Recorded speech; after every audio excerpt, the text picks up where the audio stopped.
Subscribe Muhammad Amjad Nadwi, Indian Islamic scholar. أعوذ بالله من الشيطان الرجيم بسم الله الرحمن الرحيم أمن يجيب المضطر إذا دعاه ويكشف السوء ويجعلكم خلفاء الأرض أإله مع الله قليلا ما تذكرون أمن يهديكم في ظلمات البر والبحر ومن يرسل الرياح بشرا بين يدي رحمته أإله مع الله تعالى الله عما يشركون أمن يبدأ الخلق ثم يعيده ومن يرزقكم من السماء والأرض أإله مع الله قل هاتوا برهانكم إن كنتم صادقين قل لا يعلم من في السماوات والأرض الغيب إلا الله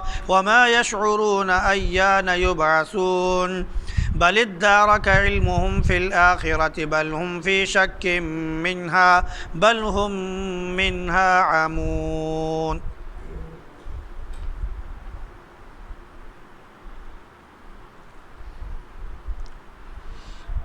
أمن يجيب المضطر إذا دعاه کون ہے جو بے کس انسان کی دعا قبول کرتا ہے جب وہ اسے پکارتا ہے اور اس کی مصیبت دور کرتا ہے اور وہ تمہیں زمین میں جانشین بناتا ہے؟ کیا اللہ کے ساتھ کوئی دوسرا معبود ہے؟ تم بہت کم ہی نصیحت حاصل کرتے ہو۔ کون ہے جو تمہاری رہنمائی کرتا ہے خشکی اور سمندر کی تاریکیوں میں؟ اور کون ہے جو ہوائیں خوشخبری لانے والی ہوائیں چلاتا ہے اس کی رحمت سے پہلے؟ کیا اللہ کے ساتھ کوئی دوسرا معبود ہے؟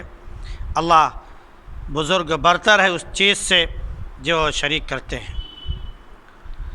کون ہے جو سرے سے پیدا کرتا ہے پھر وہ اسے دوبارہ بھی پیدا کرے گا؟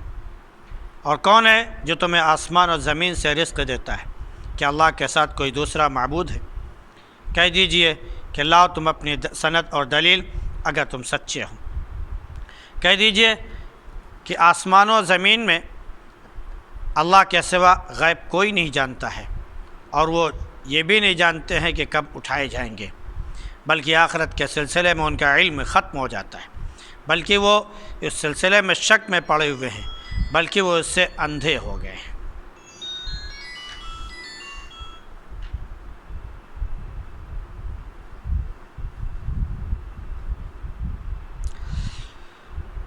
گزشتہ آیات میں اس بات کا ذکر تھا کہ پہلے تو اللہ کے حمد و ستائش، پھر نبی کریم صلی اللہ علیہ وسلم اور انبیاء علیہ الصلاۃ والسلام پر سلام اور ان پر سلامتی کا ذکر تھا۔ پھر اس کے بعد توحید کا ذکر شروع ہوا کہ اللہ بہتر ہے یا وہ جس کو لوگ شریک ٹھہراتے ہیں۔ اب یہ سوال جواب کے انداز میں یہ ذکر شروع ہوا اور توحید کا بیان شروع ہوا۔ سب سے پہلے ذکر ہوا کہ آسمان و زمین کا پیدا کرنے والا کون، اور آسمان سے بارش برسانے والا کون۔ پھر اللہ نے اپنی طرف منسوب کیا کہ ہم نے خوبصورت باغیچے بنائے اور وہاں پر درخت بھی پیدا کیے جنہیں تم پیدا کرنے کی سکت نہیں رکھتے تھے۔ تو اللہ کے ساتھ اگر کوئی دوسرا معبود بناتے ہو تو حقیقت یہ ہے کہ شرک کرنے والے بن جاتے ہو۔ پھر زمین کو بچھایا، اسے ثابت رکھا اور اس کے درمیان سے نہریں جاری کی اور بڑے بڑے جامد اور صامت پہاڑ رکھے تاکہ زمین ادھر ادھر ڈولے نہیں، اور دو سمندروں کے درمیان ایک آڑ بنایا۔ یہ صرف اللہ کی کاریگری ہے، وہی معبود ہے، اس کے سوا کوئی نہیں، لیکن اکثر لوگ اسے نہیں جانتے۔ اب یہی ذکر آگے بھی چل رہا ہے، مسلسل سوال جواب کے انداز میں توحید کا بیان چل رہا ہے کہ بار بار یہ سوال کر کے پوچھا جا رہا ہے مختلف انداز سے کہ بتاؤ معبود کون ہے؟ ایک اللہ ہے یا جن کو اللہ رب العزت نے پیدا کیا وہ معبود ہے؟ یہ انسان خود اپنے عقل سے اور اپنے دل و دماغ سے سوچ کر خود جواب دے لے اور اس کے بتائے کہ کون ہے معبود۔ تو اللہ نے فوراً پوچھا کہ کون ہے جو مجبوروں کی، بے کسوں کی، بے بسوں کی دعا قبول کرتا ہے جب انسان بالکل مجبور ہو جاتا ہے اور اللہ کو پکارتا ہے۔ مجبور کسے کہتے ہیں؟ ہم اور آپ یہ جانتے ہیں کہ جب تک انسان کے اندر طاقت اور قوت ہوتی ہے، ہمت ہوتی ہے، تب تک وہ ہاتھ پاؤں مارتا ہے، پوری کوشش کرتا ہے، لیکن جب تھک ہار کر بالکل سے بیٹھ جاتا ہے، لاچار ہو جاتا ہے اور اس کے سامنے دنیا تاریک ہو جاتی ہے اور کوئی راستہ اسے سجھائی نہیں دیتا ہے، اس وقت انسان بالکل مجبور بن جاتا ہے۔ اب اس وقت جب وہ پکارتا ہے کسی کو تو صرف اور صرف کون ہے؟ وہ اللہ ہے جس کو وہ پکارتا ہے۔ تو اس مجبوری کی حالت میں جب انسان پکارتا ہے تو اس مجبوری کی حالت میں کون ہے جو دعا قبول کرنے والا ہے؟ صرف کون ہے؟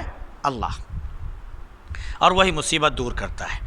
اور پھر انسان کو اللہ رب العزت زمین میں جانشین بنائے ہوئے ہے، اور اب تا قیامت وہی انسان آخرت تک کہہ لیجئے کہ وہ جانشین رہے گا۔ پھر سوال ہوتا ہے کہ بتاؤ اللہ کے ساتھ کون معبود ہے؟ لیکن معاملہ یہ ہے کہ تم دھیان نہیں دیتے ہو، تم یہ بات سمجھتے نہیں ہو، یا تو یہ ہے کہ اس کے باوجود بھی تم اللہ کا شکر بہت کم ادا کرتے ہو، یا یہ کہ تم شکر ہی نہیں ادا کرتے بلکہ اس پر دھیان ہی نہیں دیتے کہ اللہ رب العزت نے سب کچھ ہمیں عطا فرمایا ہے اور ہم اس کا شکر بجا لائیں۔ پھر سوال ہوتا ہے کہ جب انسان سمندر میں تاریکی میں سفر کر رہا ہو، یا یہ کہ خشکی میں ہی جنگلوں میں بیابان میں سفر کر رہا ہو رات کی تاریکی میں، کون ہے جو تمہیں راستہ دکھاتا ہے؟ پہلے دور میں جب لوگ گھوڑوں سے، اونٹوں سے سفر کیا کرتے تھے، پیدل سفر کیا کرتے تھے اور رات کی تاریکی میں ہوتے تھے تو ان کو کوئی راستہ جنگل میں، بیابان میں، ریگستان میں کوئی راستہ دکھانے والا نہیں ہوتا تھا، لیکن اللہ رب العزت نے ستاروں کے ذریعے انسان کو راستہ دکھایا، سمندر میں بھی اور خشکی میں بھی، یعنی زمین پر بھی۔ تو انسان ستاروں کو دیکھ کر یہ پتہ لگاتا تھا کہ ہم کس جانب جا رہے ہیں اور ہمارا رخ کدھر ہے اور ہمیں جانا کہاں ہے۔ یہ بہت دنوں تک علم نجوم سے لوگ استفادہ کرتے رہے، اور آج بھی بس اوقات اسی سے ہی لوگ فائدہ اٹھایا کرتے ہیں۔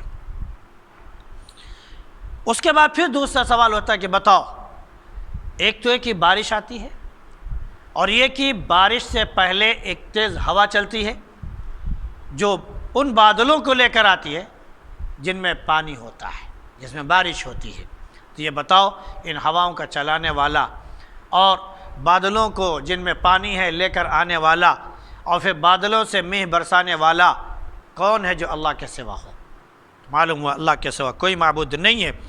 اب جو لوگ شریک کرتے ہیں اللہ کے سوا دوسروں کو، تو اللہ رب العزت اس سے بالکل بری ہے، اس سے برتر ہے۔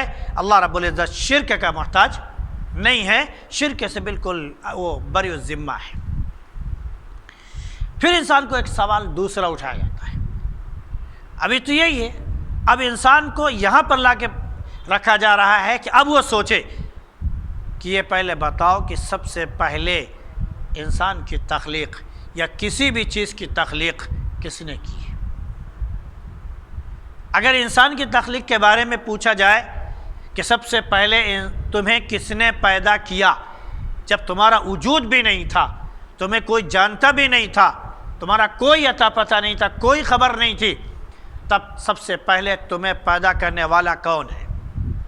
اور پھر جب پیدا ہو گئے، مر جائیں گے، مرنے کے بعد دوبارہ آخرت میں اٹھانے والا کون ہوگا؟ اللہ ہے۔ یہ دونوں سوال کیوں کیے گئے؟ اس لیے کہ کسی انسان کے اندر اتنی طاقت نہیں ہے کہ وہ کسی کو پیدا کر سکے، کسی کے اندر اتنی طاقت نہیں ہے کہ پیدا کر سکے اور پیدا کر کے اس کے اندر روح ڈال سکے، اس کے اندر جان پیدا کر سکے۔ یہ کسی میں نہیں ہے، یہ صرف اللہ رب العزت کی ذات ہے کہ ایک گندے پانی سے، ایک قطرے سے انسان کو پیدا کرتا ہے، پھر ماں کے پیٹ منہ سے پروان چڑھاتا ہے، پھر ایک وقت کے بعد اس کے اندر روح پھونکتا ہے، پھر اس کے بعد اس کو ماں کے پیٹ سے دنیا میں پہنچا دیتا ہے۔ پھر انسان کمزور بے بس ہوتا ہے، کچھ نہیں کر سکتا، بالکل کچھ بھی نہیں کر سکتا، لیکن اس وقت اللہ رب العزت اسے روزی بھی دیتا ہے۔ پھر دھیرے دھیرے انسان پروان چڑھتا ہے، طاقت اور قوت کی عمر کو پہنچتا ہے۔ ایک وقت آتا ہے کہ اتنا طاقتور ہو جاتا ہے کہ اس کے مقابل میں کوئی دوسرا آ ہی نہیں سکتا۔ اس وقت انسان اترانے لگتا ہے کہ اب میرا مقابلہ کون کر سکتا ہے۔ بسا اوقات وہ لوگ بھی پیدا ہوتے ہیں جو اللہ رب العزت کو بھی للکارنے لگتے ہیں، اس کی قوت اور اس کی طاقت کو دعوت دیتے ہیں کہ اللہ رب العزت آئے اور ہم سے مقابلہ کرے۔ ایک وقت تھا کہ ہندوستان میں مصیبتیں آئی اور آپدائیں آئی، یہ تمام آفتیں جو پہاڑوں پر اور سمندروں کے ذریعے، ہواؤں کے ذریعے، یا یہ کہ پہاڑوں پر جو سیلاب آتا ہے، بادل پھٹ گیا اس کے ذریعے، تو کوئی بڑا سیلاب آیا تھا ہندوستان کے کسی وزیر اعظم نے جو گزر چکا ہے، یہ کہا کہ اب تو ہمارے اندر اتنی طاقت پیدا ہو گئی ہے کہ اب خدا بھی ہمارا کچھ نہیں بگاڑ سکتا۔ اور پھر اللہ نے ایسا بگاڑا کہ دنیا دیکھتی رہ گئی۔ پھر ان کی طاقت اور قوت کوئی کام نہیں آ سکی۔ تو اللہ کے غضب کو دعوت دینا، اللہ کو للکارنا، یہ آسان کھیل نہیں۔ اللہ نے تمہیں پیدا کیا ہے، انسان کتنا بے بس ہے یہ سوچ بھی نہیں سکتا ہے۔ یعنی طاقت اور قوت سب کچھ ہے، لیکن اگر اللہ رب العزت انسان کی صرف ایک نس دبا دے، ایک نس، تو انسان وہیں ڈھیر ہو جاتا ہے۔ اس کے اندر اتنی ہمت نہیں ہوتی کہ وہ ہل سکے۔ ریل کی ہڈی جو ہوتی ہے اوپر سے لے کر نیچے تک، اس میں ایک نس ہوتی ہے، اسی سے سارا نظام کہتے ہیں قائم ہے۔ اگر وہ نس ڈیمیج ہو جائے تو انسان ہل بھی نہیں سکتا ہے، اپنی جگہ بالکل جامد و سامد کومے کی حالت میں پڑا رہے گا، سر بھی نہیں ہلا سکتا، ہاتھ بھی نہیں ہلا سکتا، کچھ نہیں کر سکتا۔ اسی طرح انسان بالکل ٹھیک ٹھاک چل رہا ہے، دماغ اس کا بالکل صحیح ہے، درست ہے، ذرا سا توازن وہ بگاڑ دے، ایک نس، ایک اسکرو ڈھیلا کر دے، اس کے بعد پھر کیا ہوتا ہے دنیا دیکھتی ہے۔ دل سے ساری نسیں جڑی ہوئی ہیں، اللہ رب العزت دل کی نبض دبا دے، فوراً ہارٹ اٹیک ہوتا ہے، انسان فوراً بے بس ہوتا ہے، ہاسپٹل بھاگتا ہے، ڈاکٹر کہتا ہے کوئی فائدہ نہیں، واپس لے جاؤ۔ اتنا بے بس ہے جس کی کوئی حد نہیں۔ یعنی اللہ کی مشیت اور اس کے ارادے کے بغیر انسان ایک قدم بھی آگے نہیں بڑھ سکتا، ہاتھ بھی نہیں ہلا سکتا، اٹھا بھی سکتا۔ اور یہ انسان اللہ کو پکارتا ہے، اللہ کو کہتا ہے کہ ہم اس کا مقابلہ کرنے والے ہیں۔ فرعون نے مقابلہ کرنے کی کوشش کی، حامان نے کرنے کی کوشش کی، ہمارے وزیر اعظم نے کچھ وقت پہلے کوشش کی، وغیرہ وغیرہ، یہ سب کہتے ہیں۔ اور پھر جب تھوڑی سی طاقت ہو جاتی ہے تو مسلمان جہاں کمزور ہوتے ہیں ان سے کہتے ہیں پکارو اپنے اللہ کو، دیکھتے ہیں تمہارا اللہ کہاں ہے وہ کسی کو بلانے، کسی کی دعا قبول کرنے والا، بلاؤ تمہارا رب ہے اگر تو، ورنہ ہم دیکھ لیں گے کون ہے، ہمارے آگے کوئی نہیں۔ انسان کو تھوڑی سی طاقت دیتا ہے تو اترانے اور غرور کرنے لگتا ہے۔ تو اللہ نے فرمایا بتاؤ کون ہے جس نے تم کو سرے سے پیدا کیا، یعنی جب تمہارا کوئی وجود نہیں تھا تب پیدا کیا، اور پھر جب وجود ختم ہو جائے گا تب پھر پیدا کریے۔ دوسرا سوال کیوں اٹھایا گیا؟ کیونکہ کفار قریش اور دیگر عرب میں جو کفار تھے وہ یہ کہا کرتے تھے اچھا جب ہم مر جائیں گے، مٹی میں مل جائیں گے، سڑ جائیں گے، گل جائیں گے، ہماری ہڈیاں ریزہ ریزہ بوسیدہ ہو جائیں گی، بھورا بھورا ہو جائیں گی، چورا چورا ہو جائیں گی، تو کیا ہم دوبارہ پھر پیدا ہو جائیں گے؟ یعنی ہماری ہڈیاں پھر سے بن جائیں گی، ہمارے اوپر گوشت پھر سے چڑھ جائے گا، اس پر یہ چمڑی پھر سے لگ جائے گی، ہماری آنکھیں اور ہمارا یہ چہرہ یہ سب کچھ پھر سے بن جائے گا۔ تو اللہ نے فوراً یہ کہا کہ اچھا یہ بتاؤ جب تم کچھ نہیں تھے، کچھ بھی نہیں تھے، باپ کے ایک نطفے سے، گندے پانی سے جو ماں کے پیٹ میں گیا، تمہیں یہ گوشت بنانے والا، تمہاری یہ چمڑی بنانے والا، یہ بال بنانے والا، یہ آنکھیں بنانے والا، یہ خوبصورت سا چہرہ دینے والا کون تھا؟ ہے کوئی جو وہاں جا کر اپنے آلات کے ذریعے، کمپیوٹر کی ڈیزائننگ کے ذریعے تمہاری شیپ اور تمہاری شکل بناتا ہوں؟ ہے کوئی؟ اور اللہ رب العزت کا بنایا ہوا انسان کبھی بگاڑ نہیں سکتا ہے۔ اللہ رب العزت نے انسان کے پوروں میں جو نشان بنائے ہیں جس کو ہم فنگر پرنٹ کہتے ہیں، اس کی اتنی اہمیت ہے پوری دنیا میں کہ اس کو لے لیا جائے تو دنیا کے کسی کونے میں چلا جائے، صرف کمپیوٹر پر ہاتھ رکھ دے تو مشین بتا دیتی ہے یہ فلاں جگہ کا رہنے والا ہے، یہ وہ، کیوں؟ ساری چیزیں اس کی فیڈ ہو چکی ہیں۔ تو یہ پور کا بنانے والا کون ہے؟ اللہ رب العزت ہے۔ قرآن میں اس کا ذکر موجود ہے کہ اس نے انگلیاں بنائی، انگلیوں کے پور بنائے، نشانات بنائے، تو تمہاری شکل و صورت بنانے میں اس کے کیا پریشانی ہے؟ اس کے لیے کوئی بڑی بات نہیں ہے۔ تو اللہ کی طاقت ہے۔ پھر کہتا ہے پیدا تو کر دیا، پیدا ہونے کے بعد زندہ رہنے کے لیے بھی تو کچھ چاہیے بھائی، کھانے پینے کے لیے غذائیں تو چاہیے۔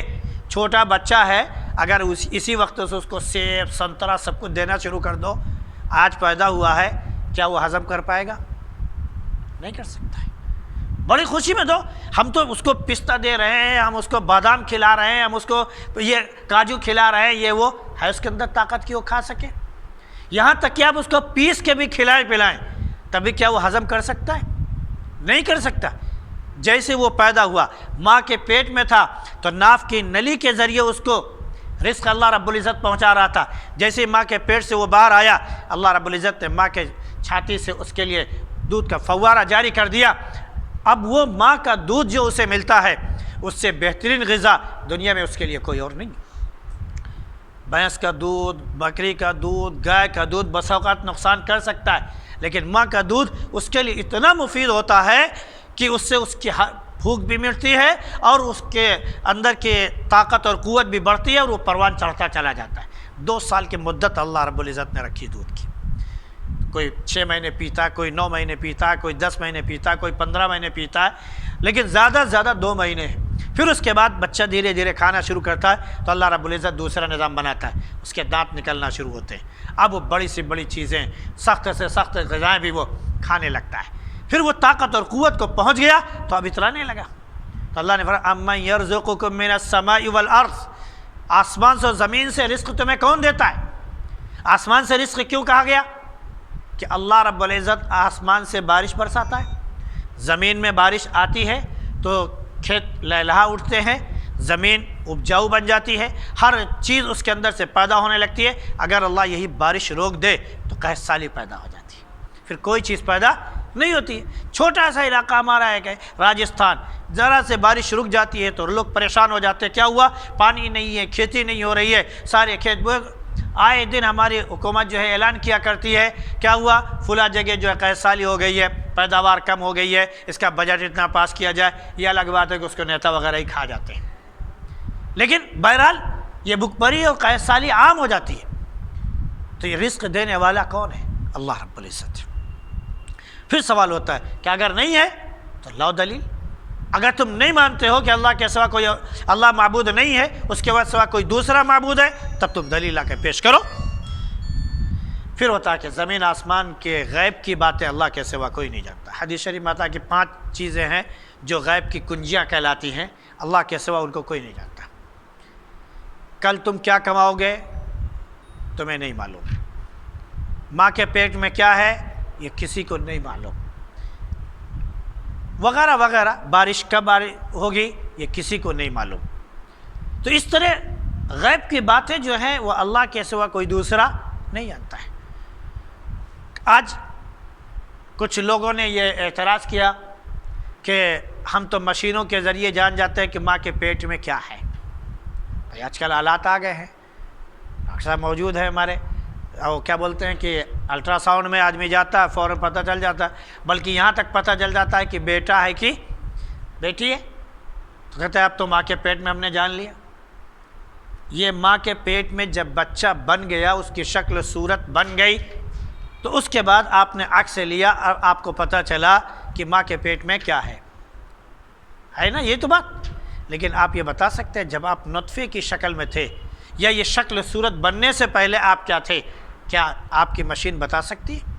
آپ 2.5 مہینے تک کی رپورٹ آپ لے لیجئے، تقریباً 2.5 مہینے تک کی رپورٹ آپ لے لیجئے، آپ پھر اس کے بعد ڈاکٹر سے پوچھئے یہ بیٹا ہے کہ بیٹی ہے، یا اس کی شکل صورت کیا ہے، کیا کوئی ڈاکٹر بتا سکتا ہے؟ کہ بھائی یہ تو صرف گوشت کا ایک لوتھڑا ہے، گوشت کا ایک لوتھڑا ہے۔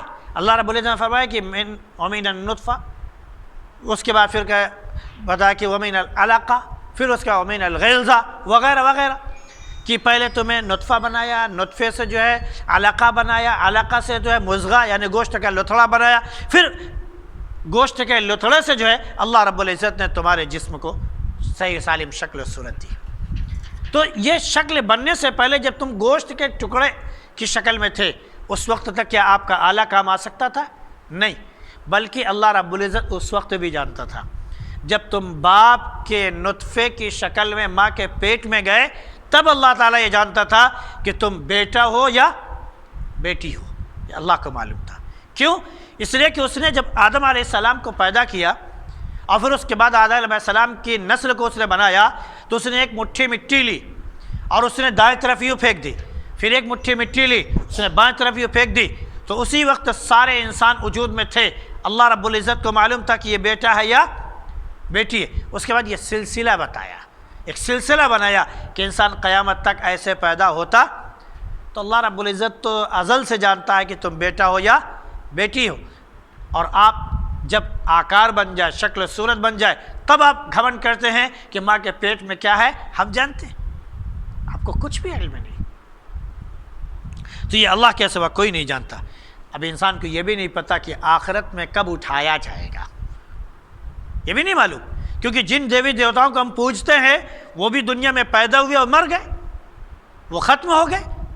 جو خود دنیا میں آیا اس کو اپنے آنے کا پتہ نہیں تھا اور اپنے جانے کا پتہ نہیں تھا، پھر مرنے کے بعد دوبارہ اٹھائے جانے کا اسے پتہ نہیں ہے، اسے معبود تم لوگوں نے مان لیا، کہاں سے؟ تو اللہ نے فرمایا کہ جب آخرت کی بات آتی ہے تو سب کا علم ڈھیر ہو جاتا ہے، ختم ہو جاتا ہے، کیونکہ آخرت کے بارے میں اللہ رب العزت نے کسی کو نہیں بتا، بس اتنا کہا ان الساعۃ آتیۃ، آخرت آنے والی ہے، بل الساعۃ ادھیٰ وامر، بلکہ آخرت یعنی قیامت بہت تیزی کے ساتھ بہت جلد آنے والی ہے، اچانک دھمک جانے والی ہے۔ تو یہ آخرت کے بارے میں اللہ رب العزت نے بتایا کہ بہت جلد آنے والی، کب آئے گی یہ کسی کو خبر، یہاں تک کہ موت کی بھی ہمیں خبر نہیں ہے کہ ہماری موت کب آئے گی، ہم بیٹھے ہوئے ہم میں سے ابھی کس کی موت آ جائے کسی کو پتہ نہیں ہے، یہاں سے اٹھ کے جائے کسی کو موت آ جائے کوئی پتہ نہیں ہے، کسی کو اپنے موت کے بارے میں کوئی خبر نہیں ہے۔ تو جب نہیں ہے تو پھر شک میں کیوں پڑے؟ لیکن جو لوگ شک میں پڑے ہوئے ہیں تو اللہ نے فرمایا ایک تو ان کو آخرت کا علم نہیں، دوسرے کہ وہ آخرت میں شک میں پڑے ہوئے ہیں، پتہ نہیں قیامت قائم ہوگی کہ بھی نہیں ہوگی، کیونکہ اب تک تو جو لوگ دنیا سے گئے وہ دوبارہ واپس نہیں آئے۔ تو جو سوال کرنے والے کافر ہیں وہ کرتے رہتے ہیں کہ اب تک تو کوئی واپس نہیں آیا، اب دوبارہ کون پیدا ہوگا اللہ بہتر جانے، ہم اس کے بارے میں یقین نہیں رکھتے۔ تو بل ہم فی شک منہا، اللہ نے فرمایا کہ وہ شک میں پڑے ہوئے ہیں، بلکہ یہ فرمایا بل ہم من عمون، وہ اندھے ہو گئے، دل کے بھی اندھے ہو گئے ہیں، عقل کے بھی اندھے ہو گئے۔ کیوں؟ اس لیے کہ جب انسان وجود میں نہیں تھا، عدم میں تھا، تب اللہ نے اس کو وجود بخشا، تو یہیں سے اس کو سمجھ جانا چاہیے کہ اللہ دوبارہ بھی ہم کو پیدا کر سکتا ہے۔ بس اللہ رب العزت اپنی ذات پر، نبیوں پر اور آخرت پر ایمان کی توفیق نصیب فرمائے اور توحید پر گامزن فرمائے۔ سبحان اللہ بحمدہ، سبحانک اللہم وبحمدک، ونشہد ان لا الہ الا انت نستغفرک ونتوب الیک۔